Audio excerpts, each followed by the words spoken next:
দেখো বন্ধুরা, শেখ হাসিনারে না পাইয়া বাংলাদেশের পাবলিকরা কিতা করেন ভিডিওটা আস্তে আস্তে ভাই, এত জোর বুড়ি মানুষ ভাই এভাবে করে নিয়ে যেতে হয় না, বয়স্ক মানুষ আস্তে আস্তে নাও, মরার আগে মেরে ফেলবা নাকি? আস্তে আস্তে আস্তে আস্তে ভাই, এত তাড়াহুড়ো কিছু নাই, এত তাড়াহুড়ো কিছু নাই। আমাদের এখানে ম্যাজিস্ট্রেট আছে ভাই, আপনারা একটু পিছনে যান ভাই, আর ফুটেজ খাওয়ার দরকার না, প্লিজ পিছনে যাই আমরা একটু। ভাই একটু দাঁড়াও, তোমরা তো ওয়েট করো না, চল্লা তুমি কি নিয়ম জানো না? দাঁড়াও, ম্যাজিস্ট্রেট আছে এখানে, ছটফট করছে ছটফট করছে, শেষ নিঃশ্বাসটা বের হয়ে যাচ্ছে মনে হয়। ইন্নালিল্লাহি ওয়া ইন্না ইলাইহি রাজিউন। সত্যি বাংলাদেশ একটা হাস্যরসিক দেশ। তারার বুদ্ধি মাথার থাকে না, তো তারার বুদ্ধি আটুর নিচে থাকে, যার কারণে তারার অবস্থা।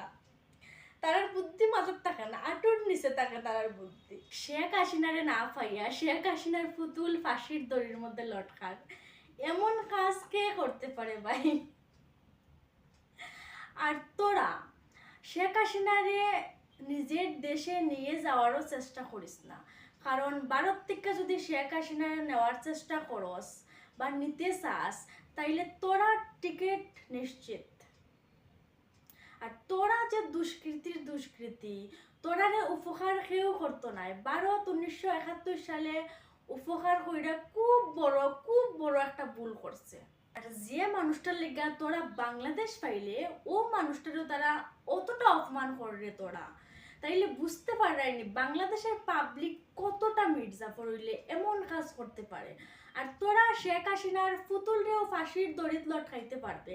শেখ হাসিনারে সত্যিকারে কোনোদিনও ভারতে আইয়া আর বাংলাদেশও নিয়া ফাঁসির দড়িত কোনোদিনও তোরা লটকাইতে পারতে নাই।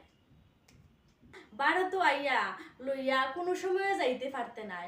ভারতের সামনে আইলে তো তোরা পুরা মুজবিলাই হয়ে যাবে, তখন তারার দিকে তাকাইয়া কথা হওয়ার মতো ক্ষমতাও তোরা থাকতো না।